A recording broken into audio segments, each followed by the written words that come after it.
வணக்கம் மக்கள். இப்ப ஆர்யா நடிச்சு வெளியே வந்திருக்கிற அனந்தன் காடு படத்தோட ஷார்டஸ்ட் ரிவ்யூ தான் பார்க்க போறோம். அனந்தன் காடுன்னு ஏதாவது படம் வந்துச்சு அப்படின்னு நீங்க கேக்குறீங்கன்னு எனக்கு புரியுது.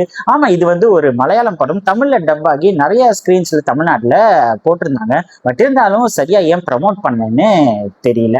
இந்த படத்தோட கதை என்ன அப்படின்னு பாத்தீங்கன்னா, கேரளால இருக்கிற ஒரு முக்கியமான மினிஸ்டர் தனக்கு பிடிக்காத விரோதிகளை ஒரு 4 பேர் ஒரு கேங்ஸ்டர்ஸ் வச்சு ஒவ்வொருத்தரா அவங்க கதையை முடிக்கிறாங்க.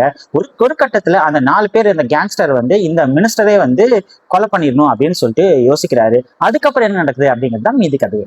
இந்த படத்துல நிறைய பேரை கேஸ்ட் பண்ணியிருக்காங்க. அது முக்கியமா இந்த இந்திரன்ஸ் அவர் ஒரு நார்மலான ஆளு, ஒரு வயசானவர், ஒரு நார்மலான தோற்றத்தில் இருப்பாரு. ஆனா அவர் ஒரு கேங்ஸ்டர். அங்கங்க செம எமோஷனலான பெர்ஃபார்மன்ஸும் கொடுக்குறாரு. சில குட்டி குட்டி மாசான பெர்ஃபார்மன்ஸும் கொடுத்திருக்காரு. ஒரு நல்ல பெர்ஃபார்மன்ஸ் தான் த்ரூ அவுட்டாவே கொடுத்திருக்காரு.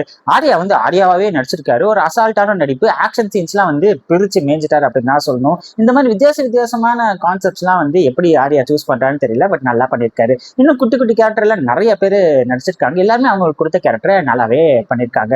விஜயராகவன் அண்ட் சுனில் இவங்க 2 பேர் வில்லனா பெர்ஃபார்ம் பண்ணிருக்காங்க.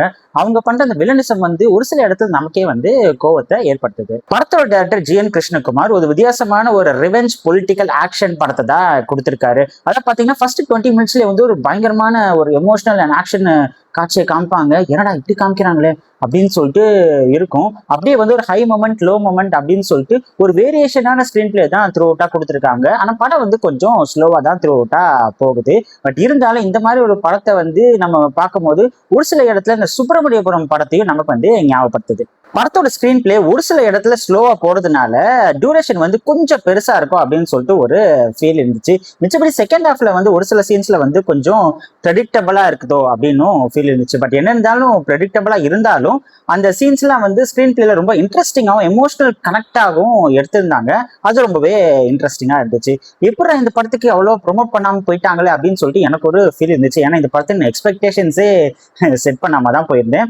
எனக்கு ஓவராலா இந்த படம் தியேட்டர் எக்ஸ்பீரியன்ஸ்ல சாட்டிஸ்ஃபை பண்ணுச்சு. இந்த படம் யாருக்கான படம் அப்படின்னு பாத்தீங்கன்னா, இது ஸ்ட்ரிக்ட்லி அடல்ட் சொல்லி படம். ஏன்னா ரத்தம் தெரிக்கிற காட்சிகள் படத்துல நிறைய இடத்துல இருக்கு. எனக்கு இந்த ரிவெஞ்ச் படம் பிடிக்கும், ரிவெஞ்ச் கலந்த பொலிட்டிக்கல் ஆக்ஷன் டிராமாலாம் எனக்கு பிடிக்கும் அப்படின்னு நினைக்கிறவங்க இந்த படத்தை எக்ஸ்பெக்டேஷன்ஸ் செட் பண்ணாம தியேட்டர்ல போய் கண்டிப்பா பார்க்கலாம்.